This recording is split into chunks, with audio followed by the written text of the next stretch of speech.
Radyo var, bütün Azerbaycan'ın radyosu. Radyo var, radyo var, radyo var, bütün Azerbaycan'ın radyosu.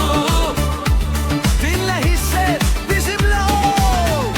Radyo Eyler, radyo Eyler, hisset, bizimle ol. Radyo var, radyo var, bütün Azerbaycan'ın radyosu. Senin radyon.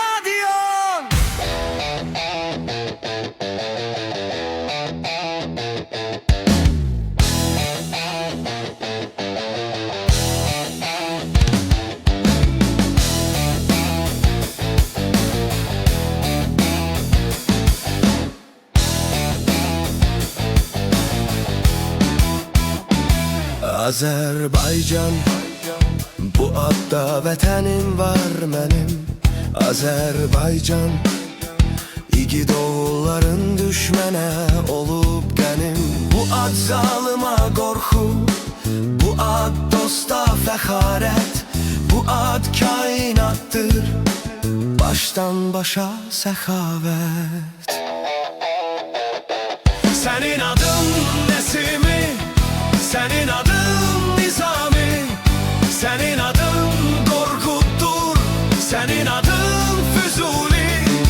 Bütün dünya tanıdı sayende qətiyyəti.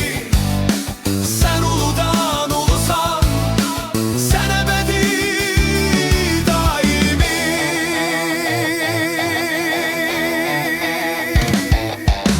Türk'ün ümid yeri, pənahı olan diyar. Zəfər sənə yaraşdı, çünki adın zəfərdir. Qələbə yazdığın yollar ürəklərdə əzbərdir. Bu qədər qəhrəmanı olan yurdun nə dərdi.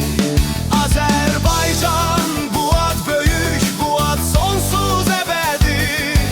Yaşadır səni bugün qədim şanlı tarixin. Sən Səfəvi, Xələfi, sən Atabəy səsisən. Sənin adın hünərdir, sənin adın fəlsəfə. Zərdüşt, Hürufi, İslam, bütün dinlər sənindir. Sənin adın qeyrətdir, sənin adın iradə. Yaşa var ol daima, bir daha bilsin dünya. Azərbaycan deyiləndə sonunda olsun nida.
radyo var.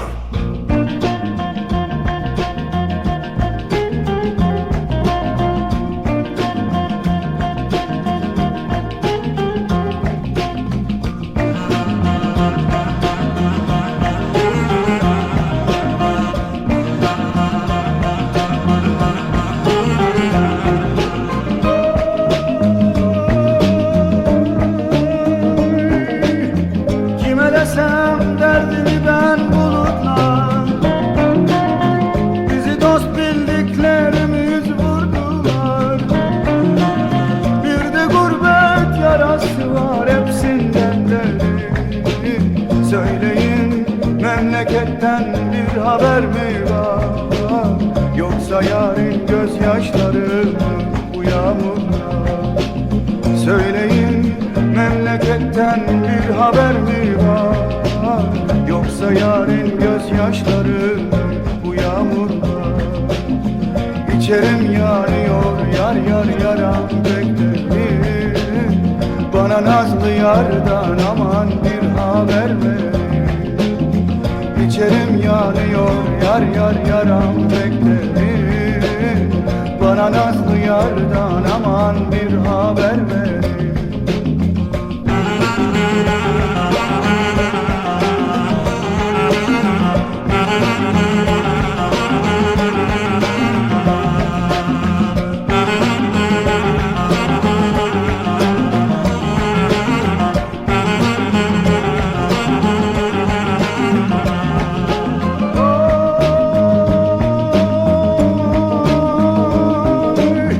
Bulutlar yarime selam söyleyin.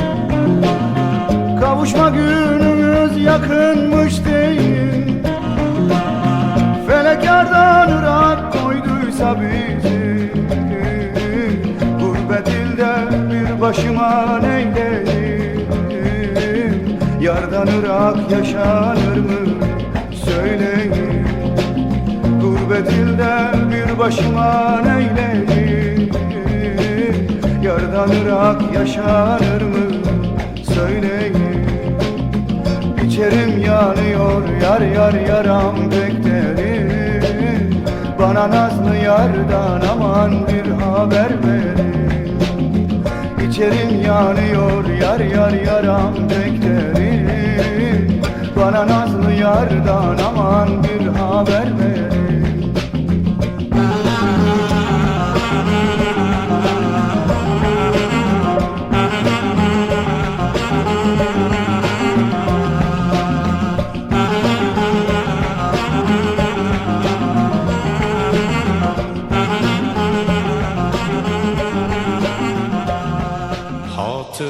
Hatırlarım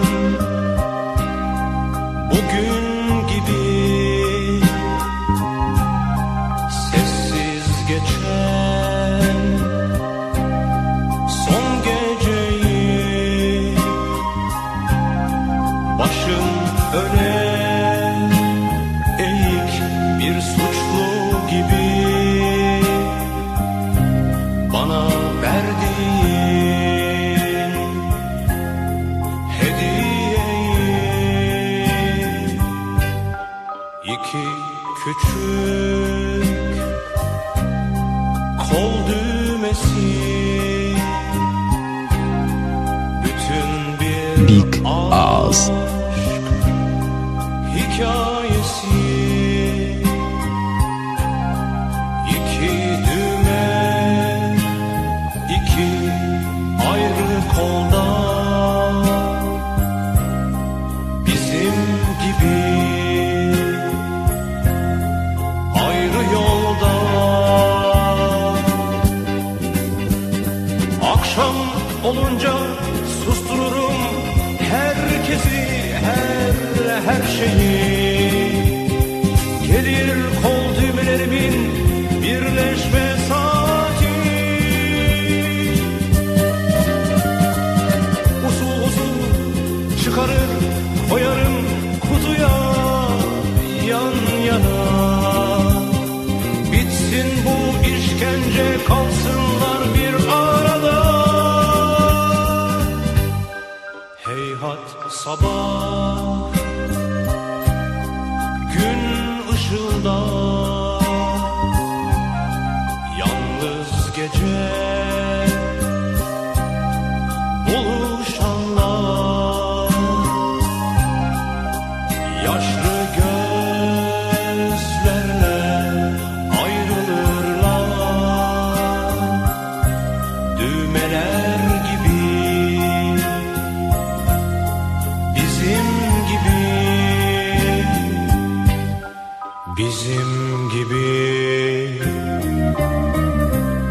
ayrılırlar bizim gibi ayrılırlar bizim gibi.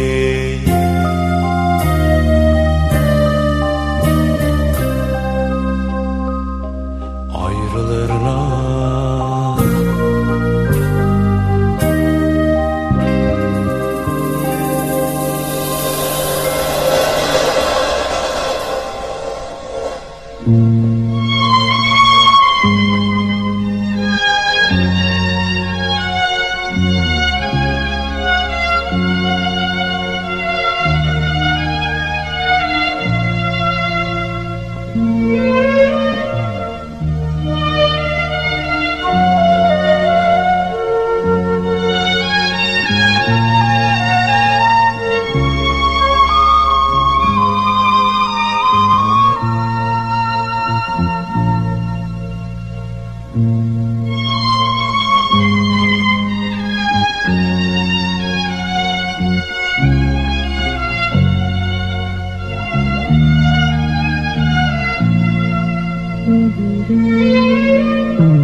görsən hər gün göz qamaşır şəhərdə. Bir ceyran belə gedir, bir ceyran belə gəlir. Ceyranı ovlayanlar yaman dolaşır şəhərdə. Bir ovlayan belə gedir, bir ovlayan belə gəlir. Ey məni dinləyənlər, indi dəyişmiş zaman. Atda düşübdü dəbdən, əldə də yox beş atlan. O vaxt ovçu deyərdilər, indi qaqaş deyirlər. Əldə mobil telefonu, gəzirlər cib maşında. Ey məni dinləyənlər, indi dəyişmiş zaman. İndiki maralların buynuzu yox başında. O vaxt maral deyərdilər, indi maska deyirlər. Qırmızı lent başında, gəzirlər cib maşında. Zaman həmin zamandır, bəlkə də biz bilmirik. Bəlkə də düz ağlamırıq, bəlkə də düz gülmürük. Amma bir adət qalıb, köhnə zamandan bəri. Dağdağa rast gəlməsə, kim ölür, kim diri? Ovçu qardaş güllə atma ceyrana, amandır. O bir yaraşıqıdır Azərbaycana, amandır. Xəstələrin əlindən xəstəxanada yer yox. Ceyranı kim sağaldacaq, pul var al ver yox. Hər yaralı ceyranın dərdinin dərmanı var. Hər gözəlin bir eybi, həm də bir oğlanı var. Mən də repin ovçusuyam, rep axtarır iki gözüm. Rep dişkarım mənim, repdədir ancaq sözüm. Ey mənim,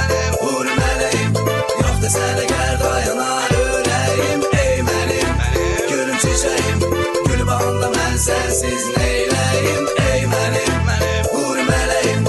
Yox desələ gər dayanar ürəyim. Ey mənim, gülüm çiçəyim. Gül bağında mən sənsiz neyləyim. Nağıllar aləmində ömür edib dolduqca yaşar biz.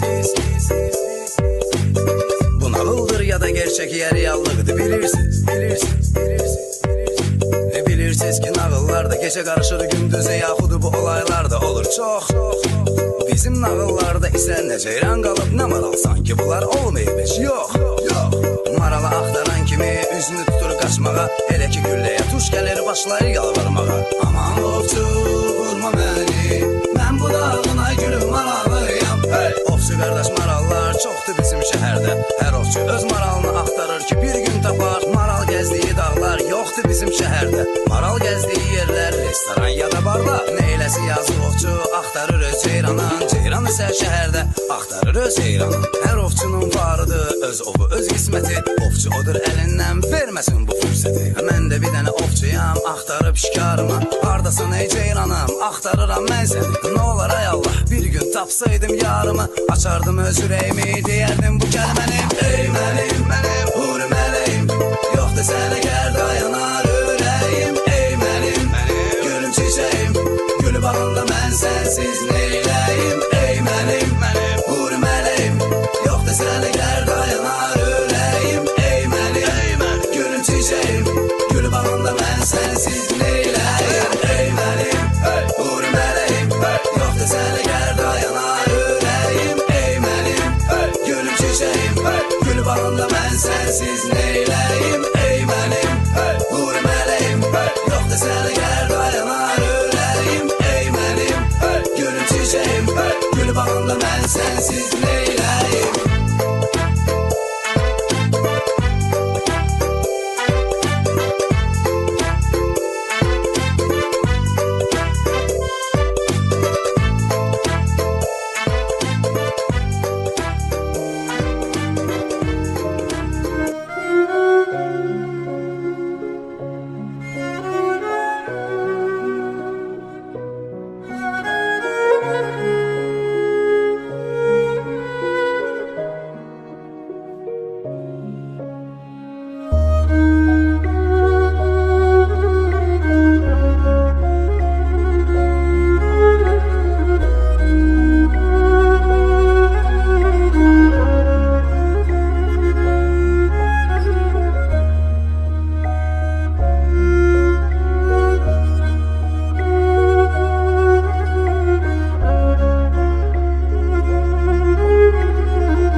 Günün her anında senin radyo var.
Radyo Bar!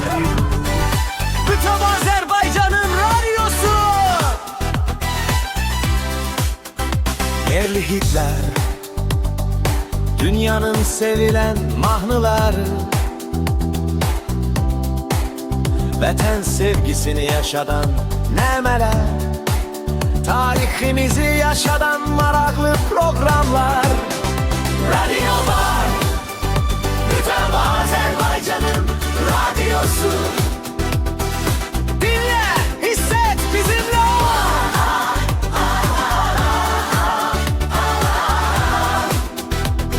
Radyo Bar, bütün Azerbaycan'ın radyosu. Senin radyon.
her anında senin radyo var.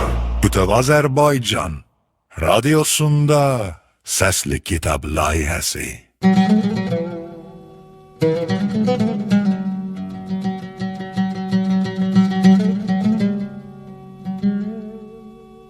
Məmməd Səid Ordubadi. Qılınc və qələm. Birinci hissə. Xərabat.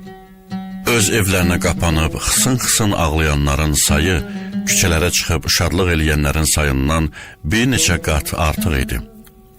Zahirdə şadlıq eləyən bu gəncəlilər şadlığı dərin bir kədər kimi qarşılayırdılar. Azərbaycan hakimi Şəmsəddin Eldəniz təzəcə ölmüşdü. Eldənizə Eldəgəzdə deyilir. Hicrətin 568-ci ilində ölüb. Onun yerinə oğlu Cahan Pəhləvan keçən gündən bəri Azərbaycan xalqının həyatı daxili müharibələrdə keçirdi. Cahan Pəhləvan Atabəy Məhəmməd iş başına keçdiyi zaman Azərbaycanın ən mühüm hissələri olan Marağa və Təbriz şəhərləri Ağ Süngər Əhmədin əlində qalmışdı. Buna görə də Atabəy Məhəmməd Azərbaycanlıları, xüsusən Aranlıları səfərbərliyə alaraq Təbrizlə Marağanı qurtarmaq üçün uzun müddətli bir müharibə təşkil eləmişdi. Atabəy Məhəmməd Marağa və Təbrizi alandan sonra şəhərlərə qasidlər göndərib rəiyyətlərinə böyük qələbənin xəbərini elan eləyirdi. Bugün Atabəyin qasidi Gəncəyə gəlmişdi. Eyni zamanda illər uzunu cəbhələrdə yaşayan Aran ordusu Arana qayıdırdı.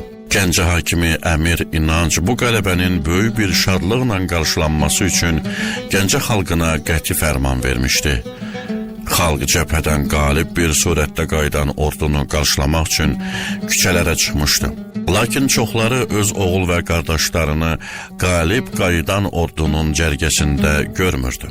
Mizraqdan, nizə və qılıncdan salamat qutaranların bir çoxu aclıqdan və xəstəlikdən məhv olmuşdu.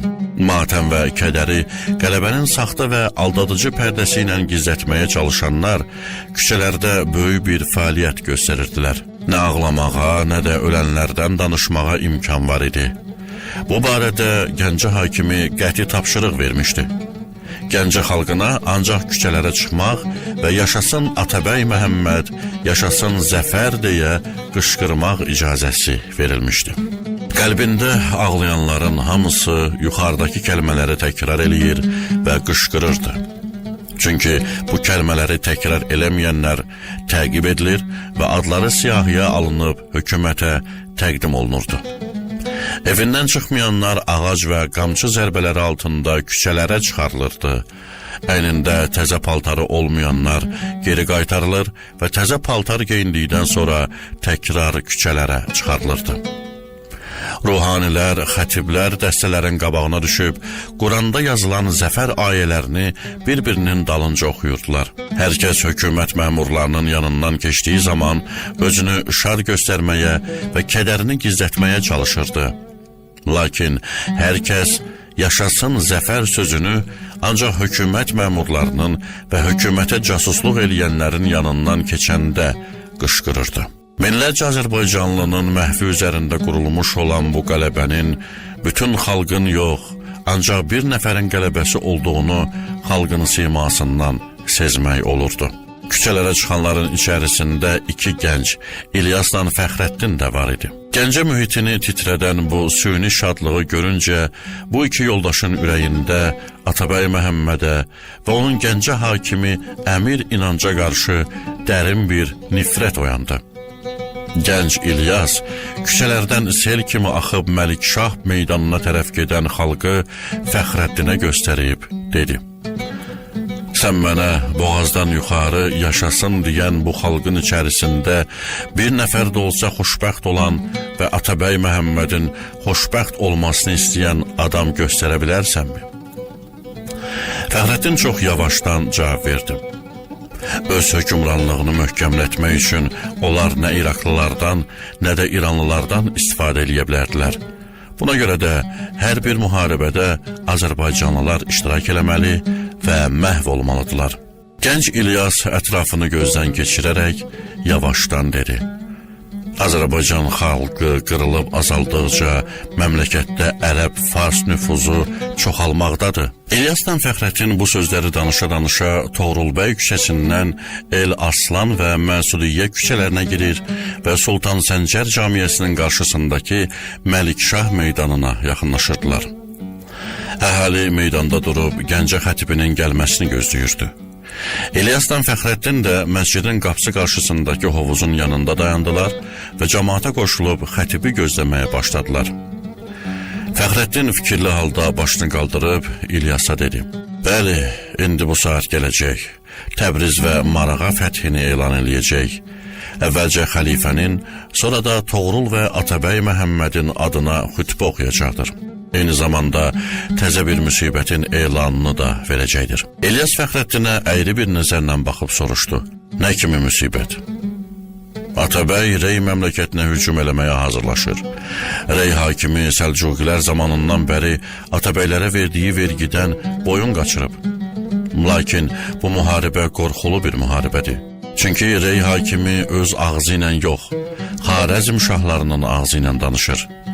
Gec-tez onlar Rey məmləkətini öz əllərinə alacaqlar. İlyas yenə də ona sual verdi. Sən buna nə cür baxırsan? Nə cür baxacağam? Azərbaycan torpağı deyil ki, müdafiə eləyək. İlyas etiraz eləyərək dedi. Mən səndən bir qardaş kimi rica eləyirəm. Bu fikrini başqalarının yanında demə. Çünki tamamilə yanlış bir fikirdir. Fəxrəddin təəccüblə soruşdu. Bu fikrin yanlışlığı harasındadır? Doğrudur, Rey bizimki deyil. Həmədan necə? Bizimdir ya yox? Bizimdir. Azərbaycanın qədim paytaxtıdır. Elə isə onu bilməlisən ki, Rey Azərbaycan atabəylərinin əlində olmazsa, Həmədanı saxlamaq mümkün deyil. Çünki bir çox hadisələrdə Reylilərin Qəzvini əldə elədiyi və Təbrizlə Həmədanın əlaqəsinə maneə törətdiyi görülüb. Hayf ki, mən qılınc və mizraq işlətmək işində savadsızam.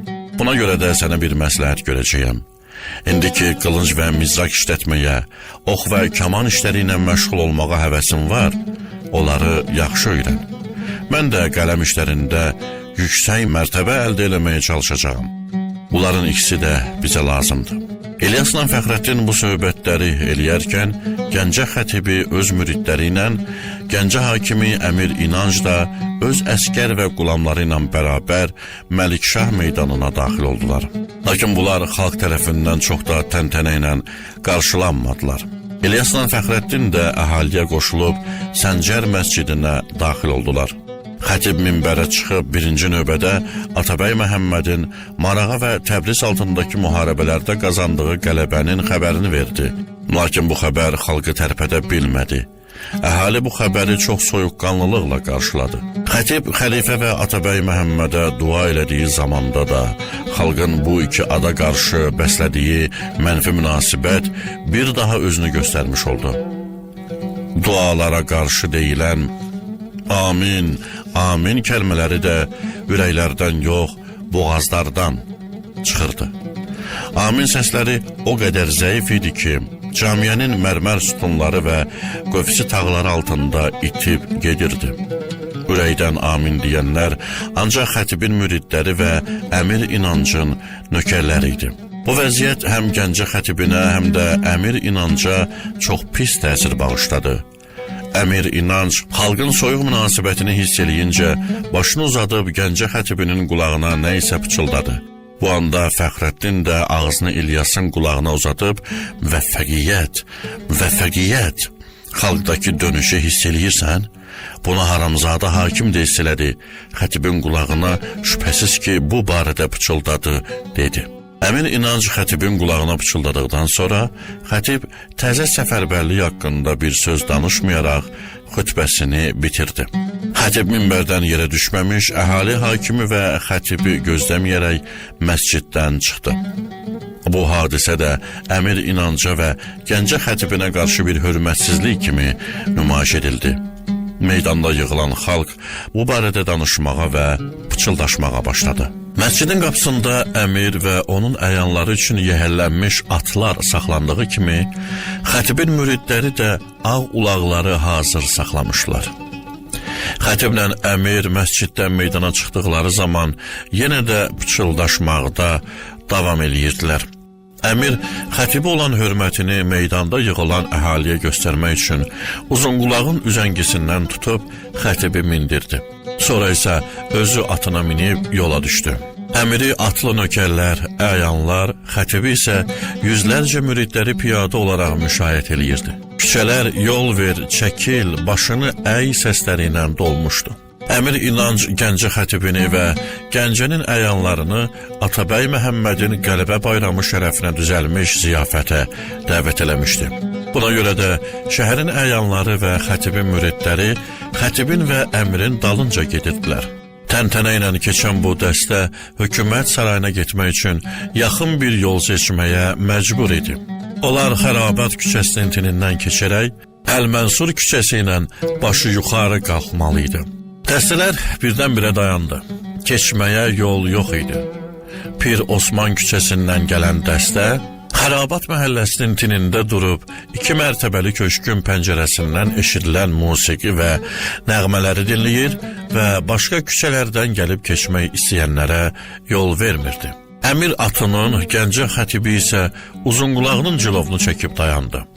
Minlərcə əhalinin heç birisindən səs çıxmırdı. Pəncərədən eşidilən incə nəğmələr, musiqi səsləri kütlələri özünə cəlb eləmişdi. Oxunan rübailərin hər bir kəlməsini və çalınan udun naləsini eşitmək mümkün idi. Əmir və xətib dayanıb durmuşdular. Onlar qadın barmaqlarında inləyən pərdələrin, qadın dodaqlarından çıxan misralardan ayrılıb gedə bilmirdilər.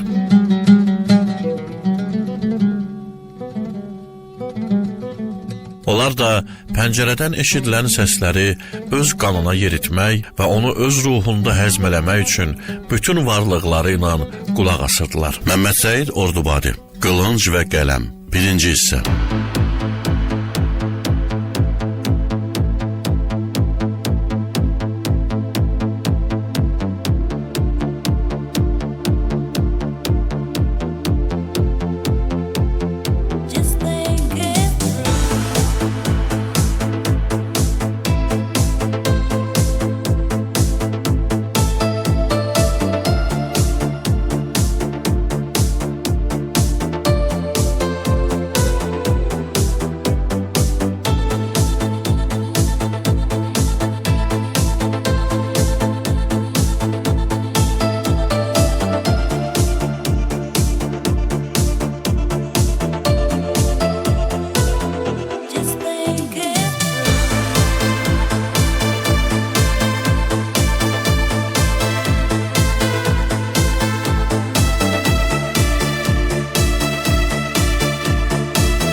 Erenler, yiğitler yetiren diyar.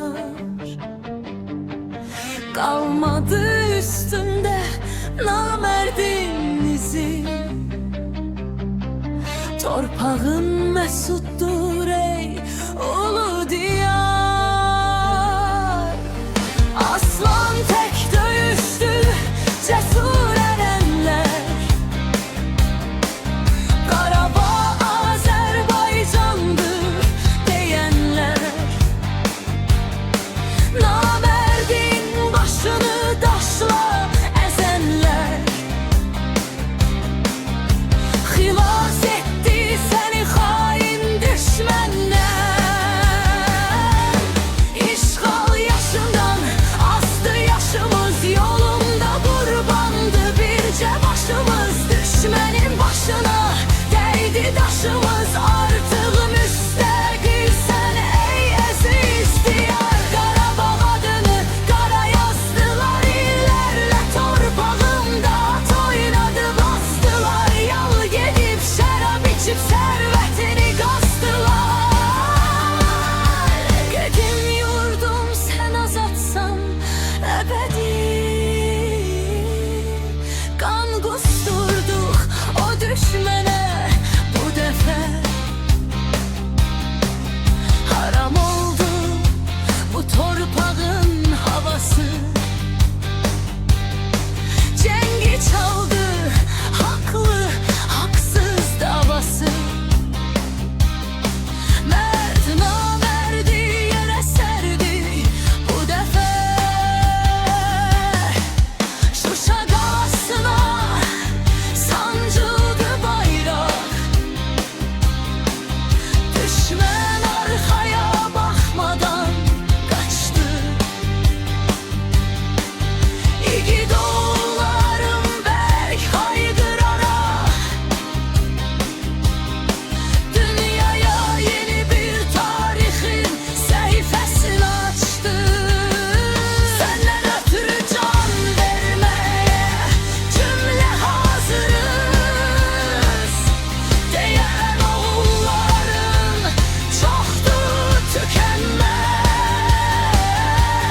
Yolunda canını kurban verenler kalplerde yaşarlar, hiç vakt silinmez.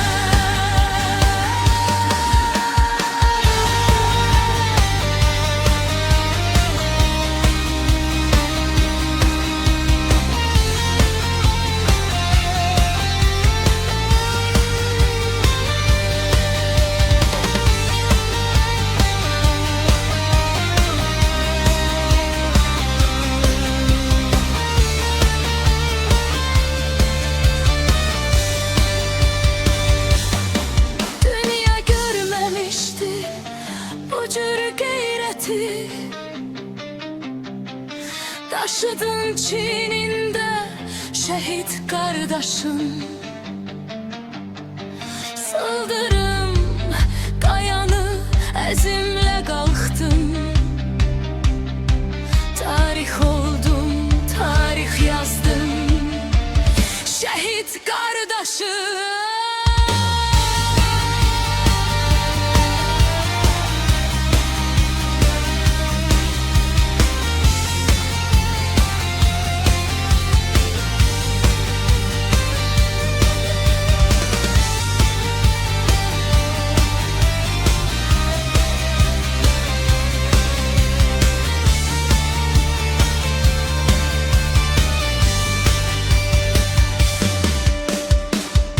Bütöv Azerbaycan radyosunda vətən fədailəri. Bütöv Azerbaycan radyosunda vətən fədailəri.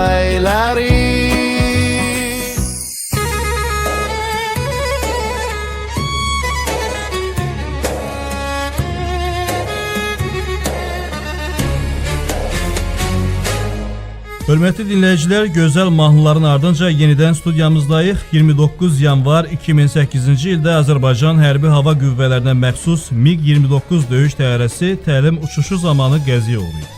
Hacı Zeynalabdin Tağıyev qəsəbəsindəki hərbi bazadan təlim uçuşu üçün havaya qalxan MiG-29 markalı döyüş təyyarəsi sahildən 6 kilometr uzaqlıqda dənizə düşüb. Qəza nəticəsində təyyarəni idarə edən hər iki pilot Fəxrəddin Əskərov və Əfqan Aslanov həlak olub. Fəxrəddin İlhamoğlu Əskərov 29 iyun 1974-cü ildə Qazax rayonunda Ziyalı ailəsində dünyaya gəlib.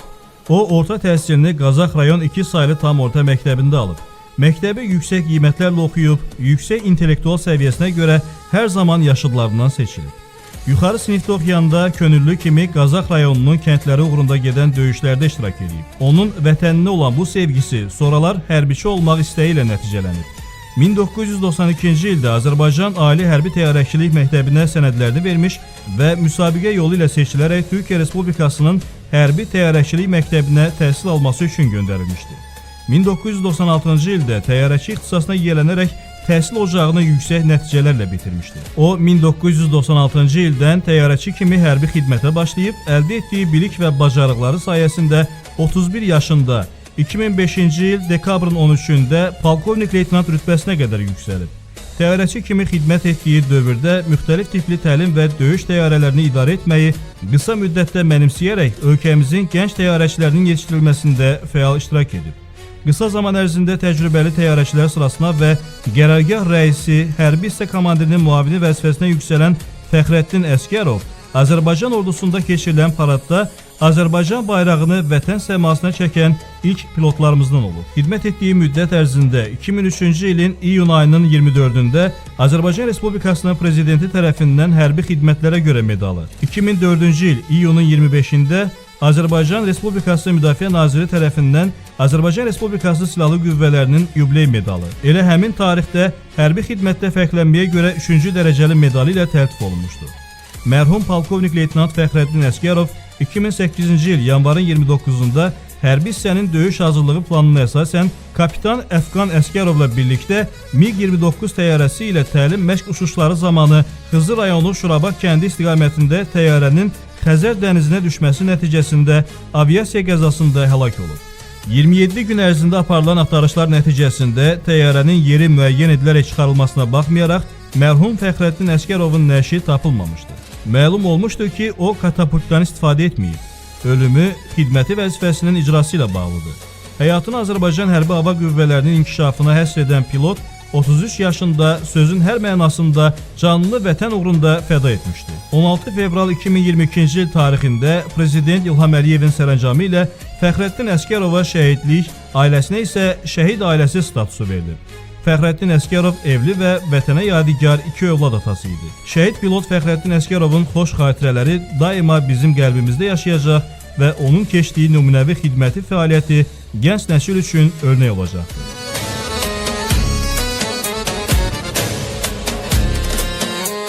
Əfqan Aslanoğlu Aslanov 24 iyul 1973-cü ildə Bakı şəhəri Zabrat qəsəbəsində dünyaya gəlib. O, orta təhsilini Qazax rayon 2 saylı tam orta məktəbində alıb. 1990-cı ildə Naxçıvansk adına ibtidai hərbi məktəbə daxil olub.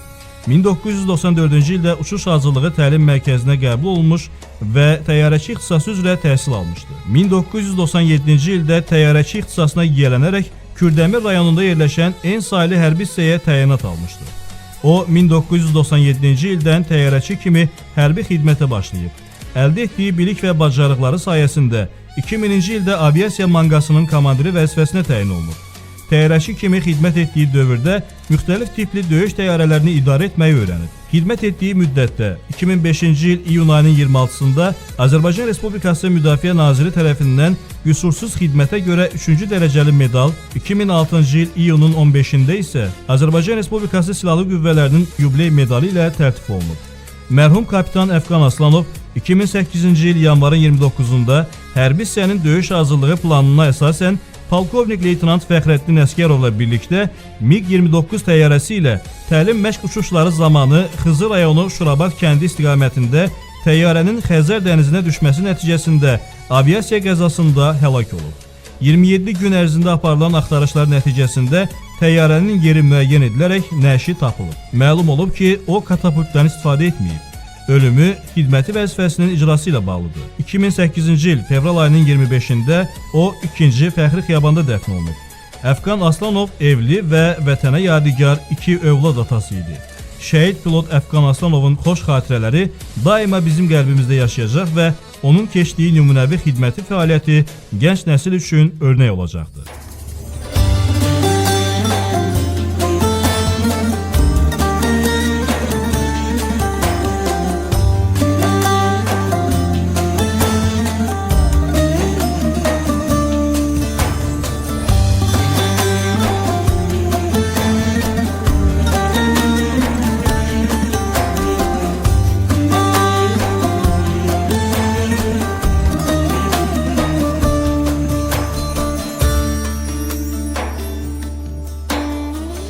Başını dik tut ey ana, mən şəhid oldum. Ağlama sən məğrur dayan, vətən sağ olsun. Hər anaya qismət olmuş mənim tək övlad. Vətənimin qarşısında üzüm ağ olsun. Hər anaya qismət olmur mənim tək övlad. Şəhid adım ürəyinə bir çıraq olsun. Əziz ana, bunu bil ki, mən yanındayam. Cənnət sənin ürəyində, mən də oradayam. İstəmirəm anaların gözləri dolsun. Mən ölmədim, şəhid oldum, vətən sağ olsun. Ana adım ürəyinə bir çıraq olsun. Şəhidlər ölməz ucalar, vətən sağ olsun.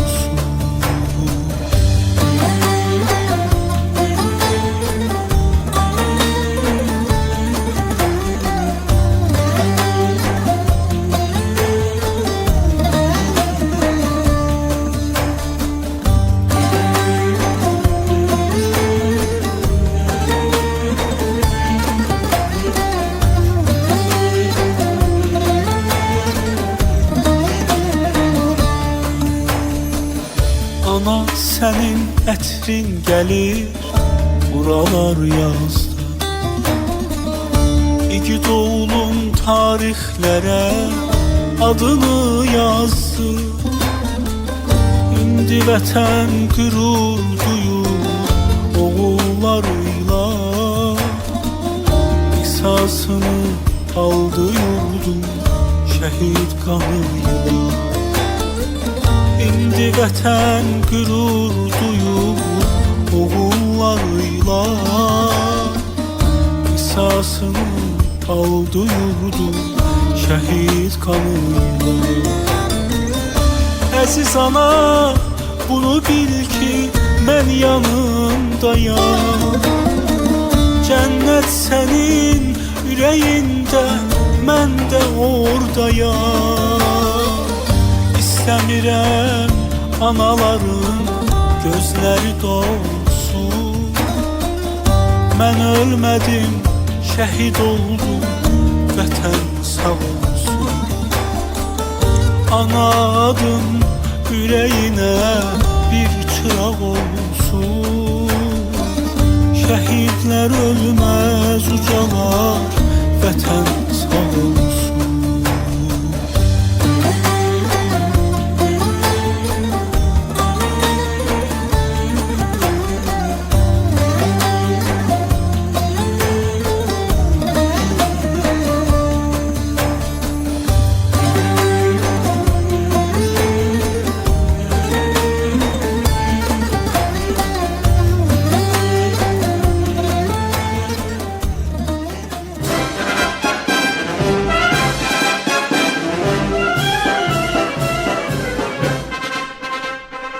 Mətin addımların döyüntüsündən mübarizəyə düşübdür düşmən ordusu. Əskər qardaşlarım uca boyuna qorxuya düşübdür düşmən ordusu. Geriyə yol yoxdur, yalnız irəli açılan sabahlar gözləyir sizi, sevib sevindirir. Siz qəlbinizi yaşayın, var olun əskər qardaşlar. Analar fəxr edir, bacılar sevir, sizin qədrinizi bütün el bilir. Sevincdən xalqımda göz yaşın silir. Sevinin, şad olun əskər qardaşlar. Yaşayın, var olun əskər qardaşlar. Yaşayın, var olun əskər qardaşlar.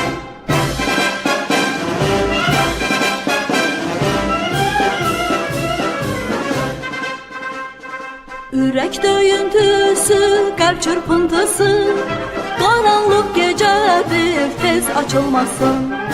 Nurlu sabahların ışıq saçmasın. Sizin əlinizdə əskər qardaşlar.